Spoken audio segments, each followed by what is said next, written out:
Welcome to the PSBTA podcast, The Future is Now.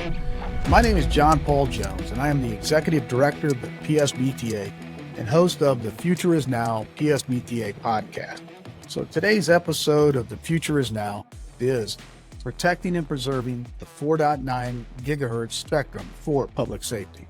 So the 4.9 spectrum is vitally important for public safety as we move forward in the future, where public safety is increasingly dependent upon technology in order to serve and protect our communities across the United States. So what is 4.9 spectrum? Well, more than 20 years ago, the FCC allocated 50 megahertz of nationwide spectrum, the 4.9 gigahertz band, exclusively to public safety for fixed and mobile use services. So to date, the spectrum has been underutilized by public safety, largely because the enormous costs involved for deployment, the lack of need for homegrown point-to-point systems, and the lack of an effective governance model. So we in public safety, I guess you can say, as we cast ourselves headlong into the future, a future that includes innovations such as next-gen 911, virtual reality, augmented reality, the Internet of Things, and of course, AI, the artificial intelligence technology that we have all been hearing so much about lately. So if you take anything away from today's conversation, it should be this. We need to protect this 4.9 spectrum for public safety, because if we lose it, we will never get it back. So right now, we have it, and we must keep it. Right now, there is no plan, no promise, and no public safety oversight. Public safety has 4.9 now, but it needs a nationwide governance model, and it's imperative that it remains dedicated only to public safety. So the Public Safety Spectrum Alliance, the PSSA, and the PSBTA are working hard on behalf of public safety to protect our 4.9 wireless spectrum. So with that said, a little bit about my background. I retired as fire chief of the Kansas City, Kansas Fire Department. I have spent 34 very rewarding years in the fire service and 12 years as fire chief. For many years, I worked very closely with one of our guests here today. And for today's discussion, we have with us here today two guests that represent a wealth of knowledge, skills, and abilities regarding public safety communications. One with a background in emergency management and one with a background in law enforcement. So I guess you could say between the three of us, we will have 5 public safety disciplines represented here today. Our first guest is Matt May, who is the Director of Emergency Management for Wyandotte County, which is in the Kansas City region. And Matt has done so much for emergency management interest, not only in the Kansas City region, where he is well known for the Circle of Friends on the RHSCC, which is part of MARC, the Mid-America Regional Council. It's a very unique group that has taken care of business like I have never seen in regards to regional activities for interdisciplinary operations, interdisciplinary communications, and really all things interdisciplinary regarding public safety. So Matt, thanks for being here. And if you could give a little bit of your background. Sure. As you mentioned, I used to work for the Mid-America Regional Council. One of my most favorite projects while I was working there was to work on the systems that we have now. We have actually gone through a whole iteration of crossband repeat, a couple other solutions, and then we worked ourselves up to where now all of our radio systems in the Kansas City metro area are all being switched on the same switches, and we now are fully interoperable from my perspective on voice.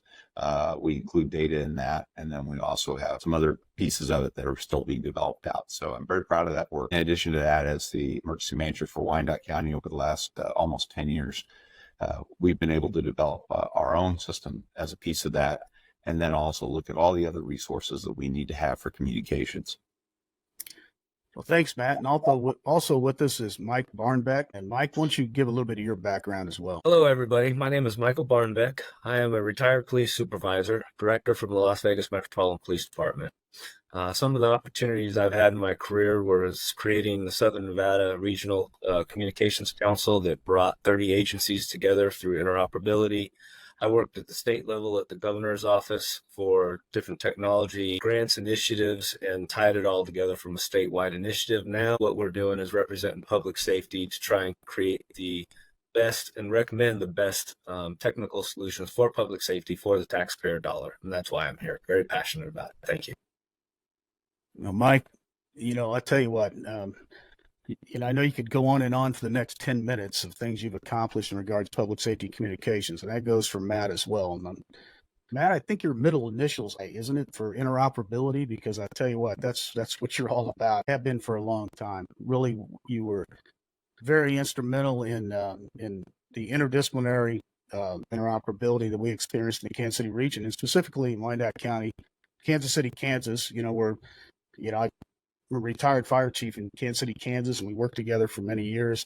And not only were we effective, we had a great time in the process as well. So today's subject matter is of extreme importance to public safety, and that is the 4.9 gigahertz spectrum that was dedicated to public safety about 20 years ago by the FCC, is going to play a pivotal role when it comes to transforming public safety as we go.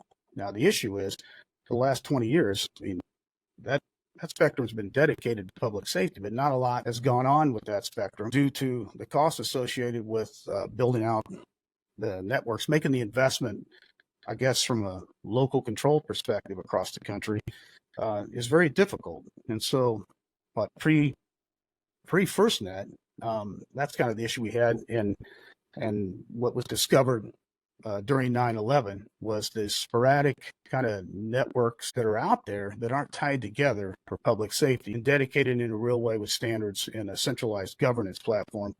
That was the issue.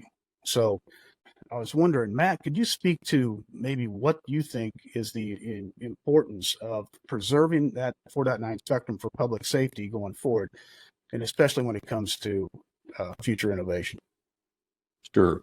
I think it's critical that we have that resource at our hands and be able to utilize it as we can. Somebody might make the case that we aren't utilizing it as well as we could be, and that might be true to some extent, but it's also a matter of time and function of budget and function of the technology. And so we have to work around all those obstacles. I know that I've used 4.9 for primarily for our camera system. We have a very extensive camera system in Wyandotte. It's growing every day. It's used throughout the region, actually, in some cases. And we use that to link those on an ad hoc basis. So if you were monitoring the frequency on a regular basis, you may not see a lot of activity going on that particular license or channel. But the reality is it needs to be available when we need it.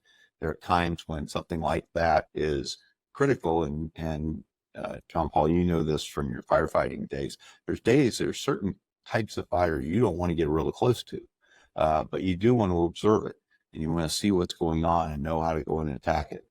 And if I can set up cameras around that scene without putting people at harm's way to do that, and then bring those images back to you sitting in a command post or in an EOC, I think that gives us all an advantage on how to attack and go after it and make it as safe as possible for not only the responders, but also the public.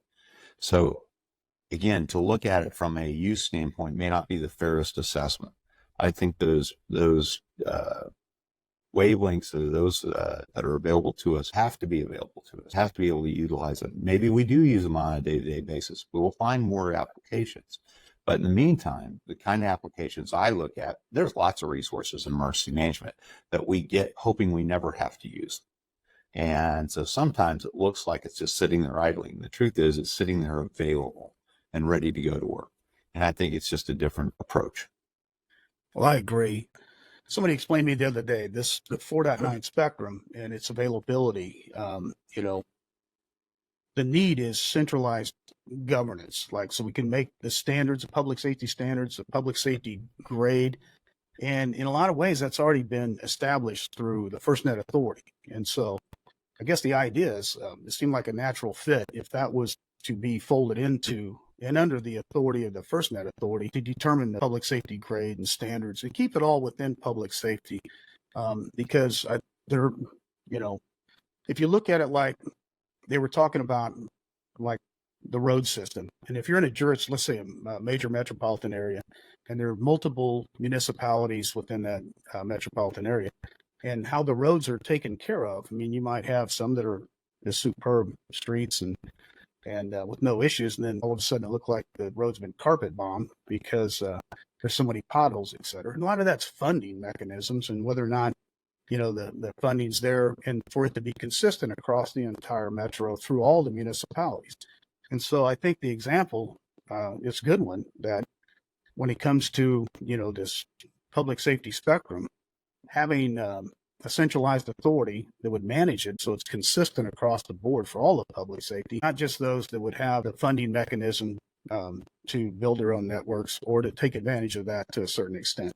I think it's very important to protect the incumbents, like what you're talking about also. And I was wondering if you could speak to that. Well, I can tell you how challenging it's going to be is if I can't use my 4.9, where am I going to go? And one example is that we did an event, I know you're very familiar with, is St. Patrick's Day around here is a big deal. And we set up a lot of portable cameras to support that.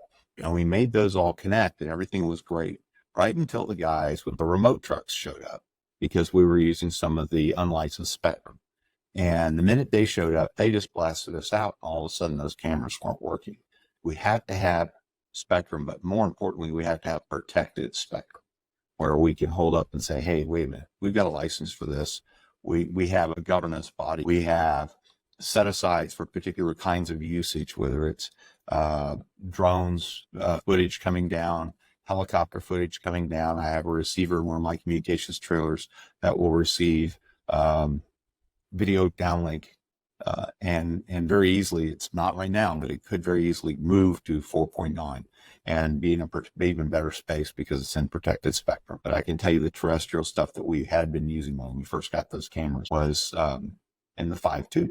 And the 5.2 is kind of a wild, wild west. I mean, everybody who gets there is, whoever can blast the signal the loudest and best wins. And that's not a way we want to work. We want to know it's going to work all the time. And so that's where good governance comes in. And Matt, so I think one of the things I've experienced, and I want to know what your experience is 4.9, it's a two-part question for you. 4 is underutilized. I'd like to know what your opinion is of why it is. And the other thing that I realize that is maybe not known or it's confused to some of the agencies out there is that 4.9 was actually assigned to public safety currently. Are you experiencing folks that aren't understanding that it's already public safety spectrum? And I'll open that up to you, sir. I think that's probably true. I don't think there's a good recognition that it's even out there. I think we need to do a better job of promoting that. But I'll tell you where that's really going to take off, and that's with the manufacturing folks, people who are building the equipment. They've got to build to that bandwidth, and they've got to have a confidence that we're going to have access to it to be able to make that commitment.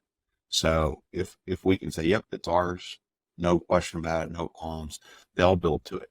You can't just build one radio or transmitter or receiver and have it cover all the spectrum. You've got to tell it what band you're going to want it to operate on. And it can't really deviate very much from that. So we've got to make that commitment. We've got this bandwidth, it's ours.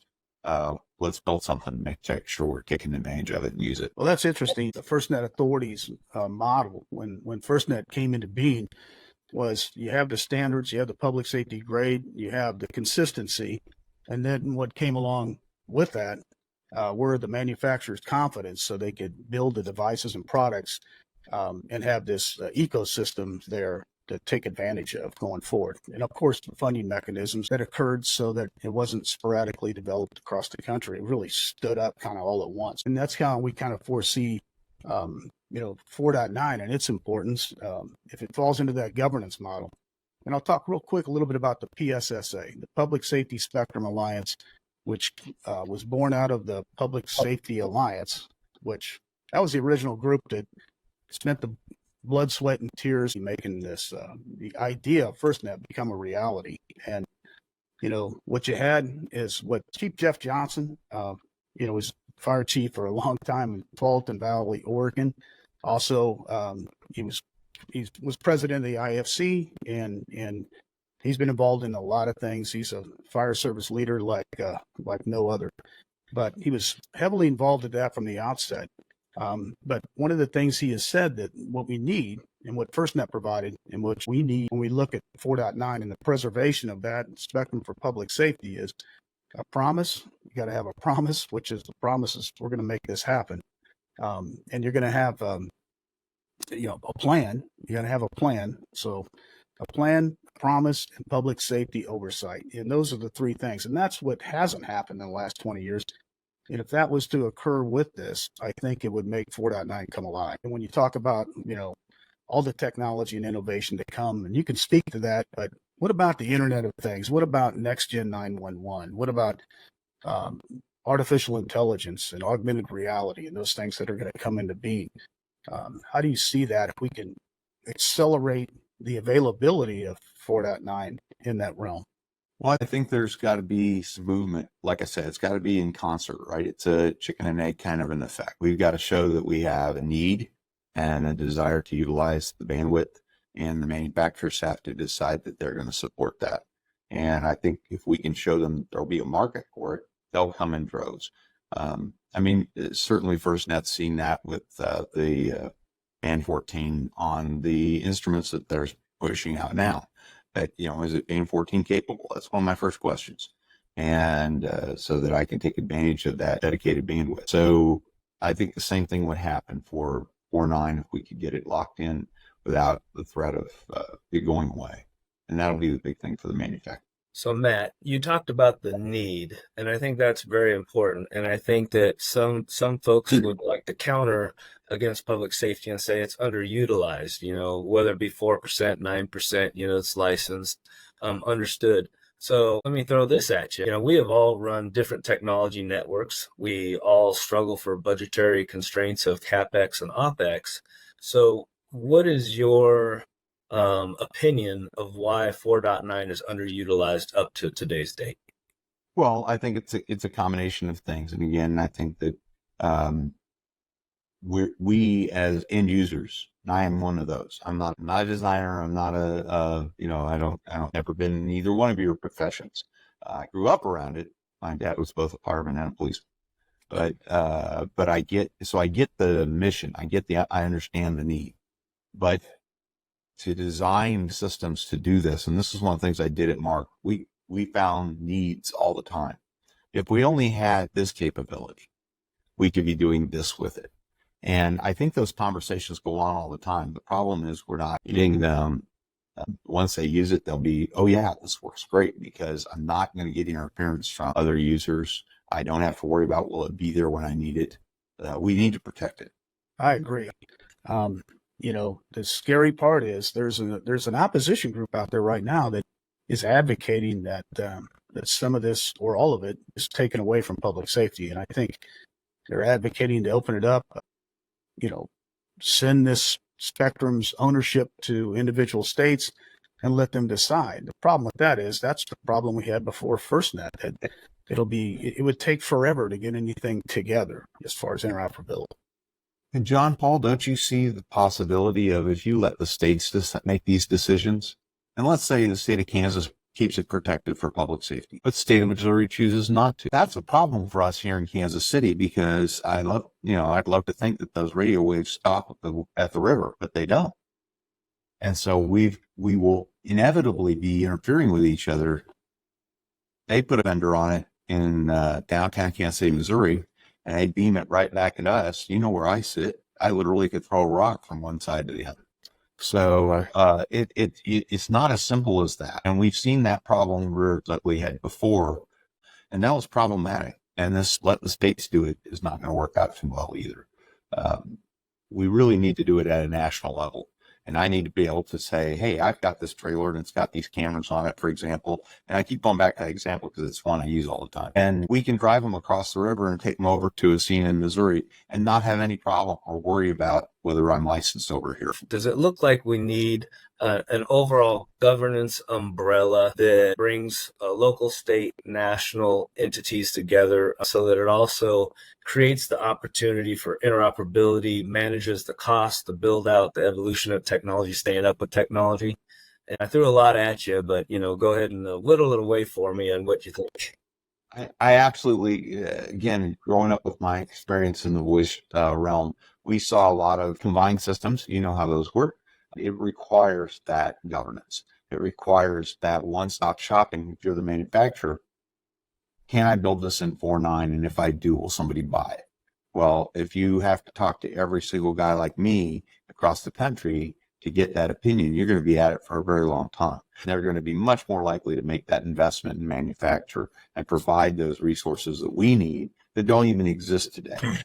Yeah, having that public safety grade of a network here today, tomorrow, and in the future, to ensure that with the standards that are public safety standards and the consistency we need with something like a band manager that's already been a proven entity. I think it's what I said before.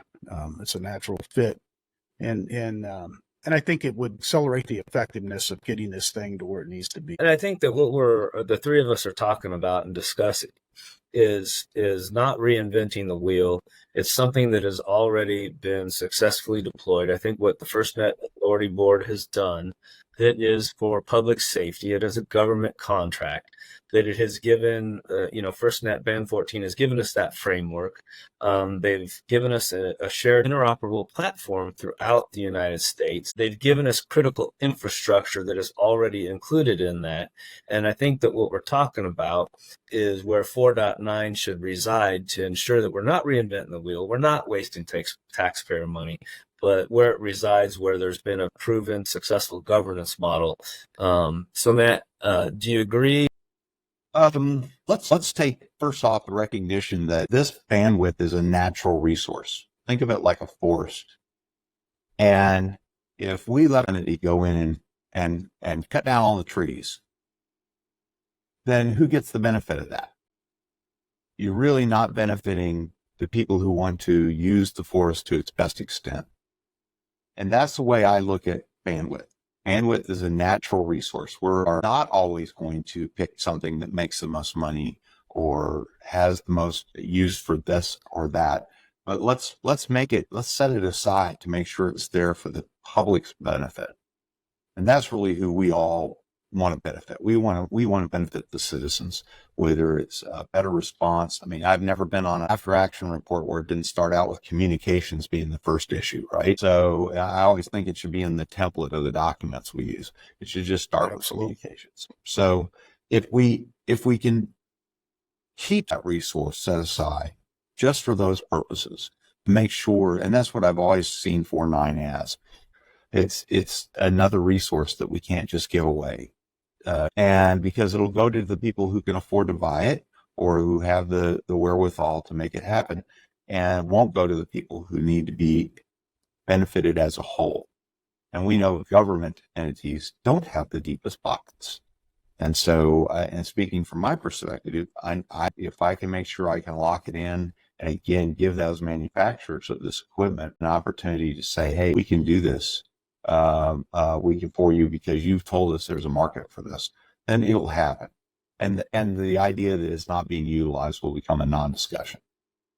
Matt, I personally, I really appreciate your analogy of the forest because I'm a mountain guy. I go to national parks every single year, 1 to 2. So yeah. I appreciate that.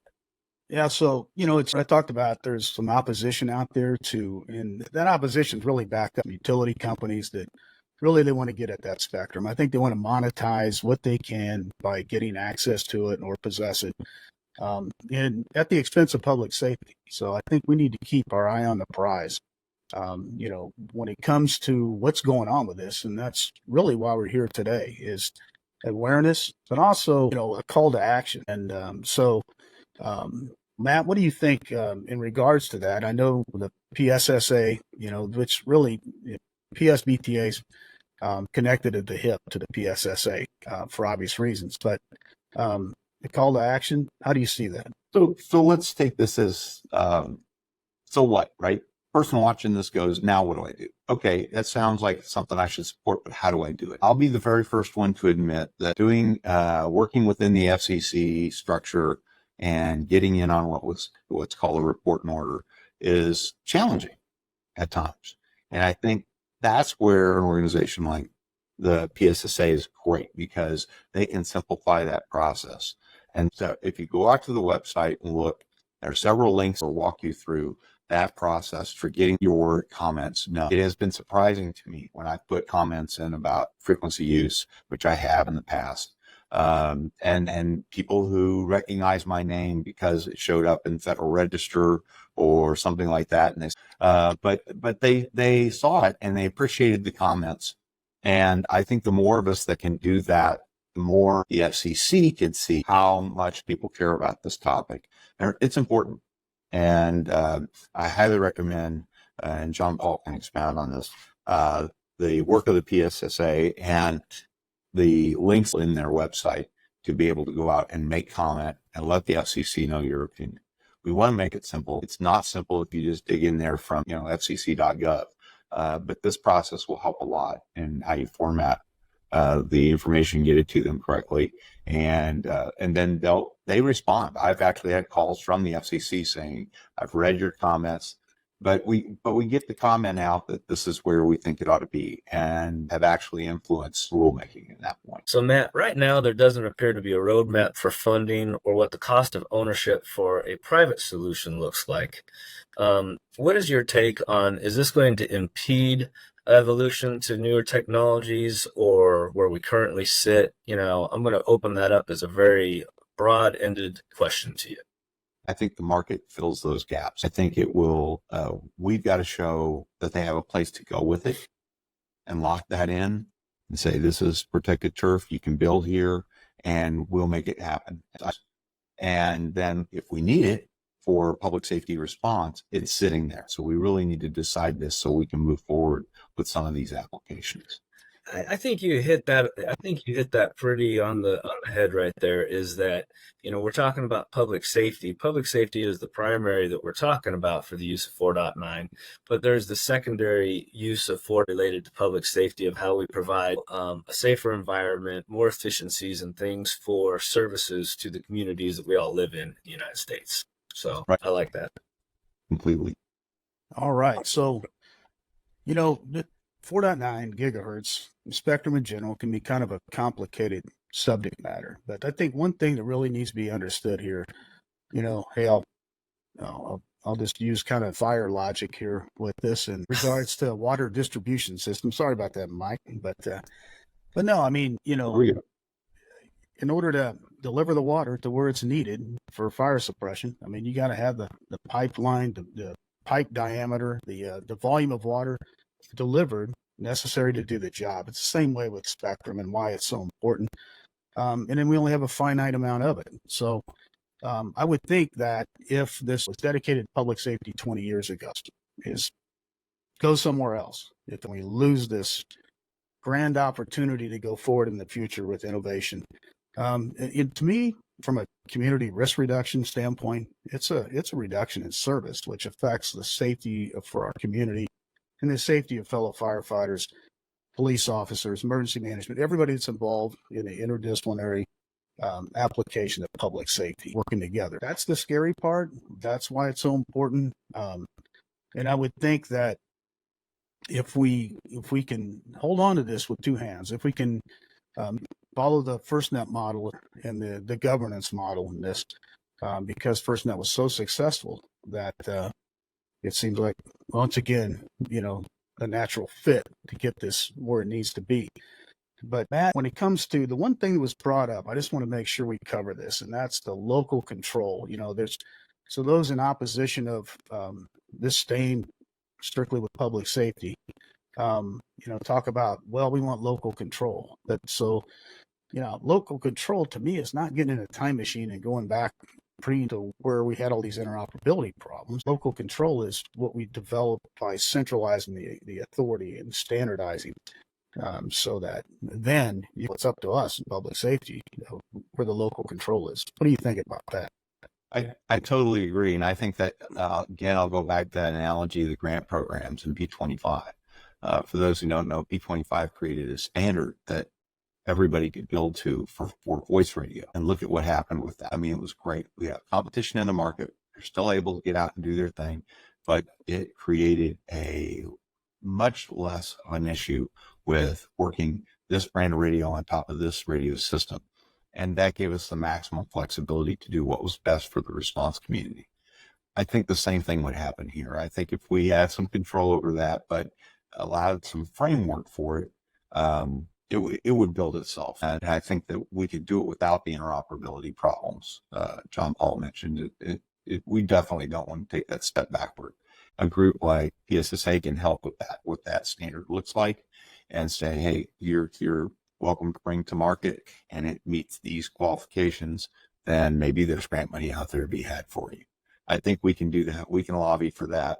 I think the sources for those dollars, we always know are always a fight. We always end up having to go and talk to legislators and congressmen and then say, hey, this is important. And I think if we show we're going to manage it, I think it'll be fine. And we'll be able to move forward with that. So I think those are all things that we have to do. We as individuals who might be end users need to do a better job of driving home. And it's just a conversation that we need to have, like we're having today. And I think you said it very eloquently. The end user, the end agents, it's not that anything's being taken away from them, from how they want to execute, but P25 is a great example. It's standard based across the United States. So, when there's a hurricane, I can send my guys from Las Vegas Metro PD over to Louisiana, and we're able to have those standards, P25 standards, communication standards. We still are able, even in Southern Nevada, when we did the regional communications network, we had multiple different agencies on their own P25 systems, but because of the overall reaching umbrella that gave us the guidance, then we were able to go ahead. We still maintained our own type of administrative, rights and how we wanted to implement it and use it, but it still fit under the umbrella. So we were still able to communicate, because communications, you said in the beginning of this, every single critical incident that has occurred for how many umpteen years, it's always the number one failure is communications. And that's what we need to make sure that we keep cognizant of as we move this forward. I agree. I tell you, Mike, if you look back, somebody came up with the idea post 9/11, said, you know what we need? We need a nationwide public safety broadband network. And that came into being, that came to fruition because the motivations were all pure as to why we needed it, how we were going to go about it. That was going to be public safety standards that were developed by first responders. The FirstNet Authority is made up of first responders. And so following that same model, I think it's a no-brainer. I think hopefully that's where this with developing everything that comes after, because we have possession of this 4.9 spectrum, which, that's where, 5G and beyond is going to be relevant to us in the future. So we need to be totally unified in public safety right now. Get this thing done. Reserve this for public safety. Go ahead, Matt. Well, I was just let me follow up on my comment, and that's that we need to understand too that different jurisdictions have different needs, and we need to address those, and we need to allow that breadth of definition, if you will, but still maintain it for just us, and make sure that resource stays in our hands, because I think that's where it's going to become a problem. The last part to John Paul's point is we really need to know how to make your desires known. And that's where the PSSA can really help. So John's going to tell you about how to do this, how to get to these links, follow the links, let them know what you're thinking, and I think we can hang on to this. I think we can let the FCC know. Generally speaking, when the FCC has a good feeling for what the desire is out in the public, not behind a whole bunch of lawyers that, quite honestly, I run into, this is John Q, end user, saying, I need this bandwidth. And I think if we can do that, we can make it an effective case. No, I agree. I think recognizing that after 20 years with no plan, no promise, no public safety oversight, nothing's really been done with that 4.9 gigahertz spectrum. So, but what's needed is to bring all that together with that oversight and that governance, preserve it for public safety forever, and then let's take the next step. Let's get this going. And then that will accelerate the use cases for what we can do in public safety without diluting our ability to do so, our capacity and capabilities, by sparsing this out to utilities, or maybe we lose it altogether. And if we do any part of it, the chances and the odds of it getting it back, I think are like zero. So with that said, Matt, I tell you, I so enjoyed working with you. You're an amazing talent, and we were connected at the hip for a long time. And, you know, when we talk about things too, like when we had the gasoline struck by lightning in the above ground tank farm, you know, we needed to see the top of that and get a feed. And if we had drone technology back then, that would have been awesome. The bandwidth to be able to see it.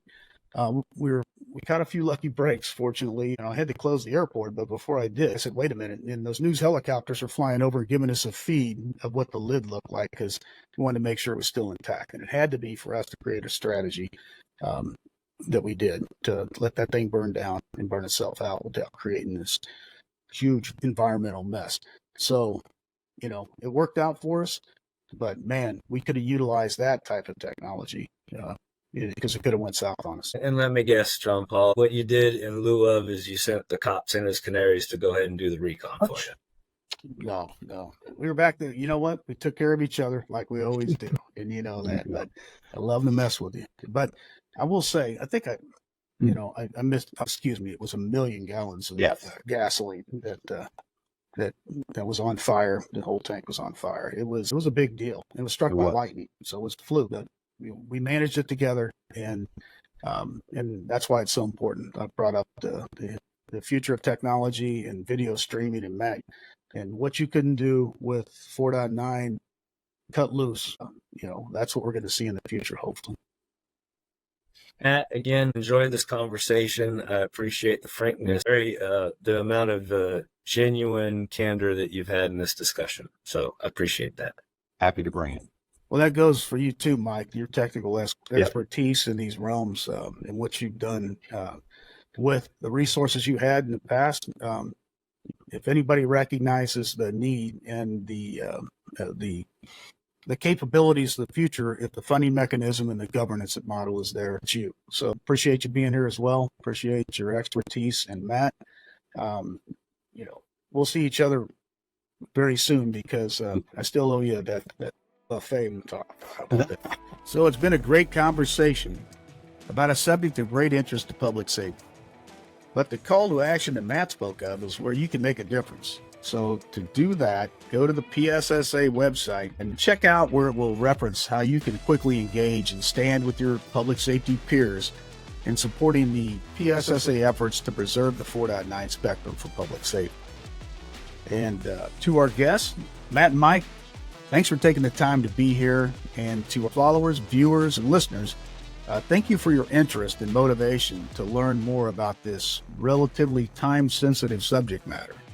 So that concludes the Future is Now PSBTA podcast, protecting and preserving the 4.9 spectrum for public safety. Stay safe out there. Take care. Bye.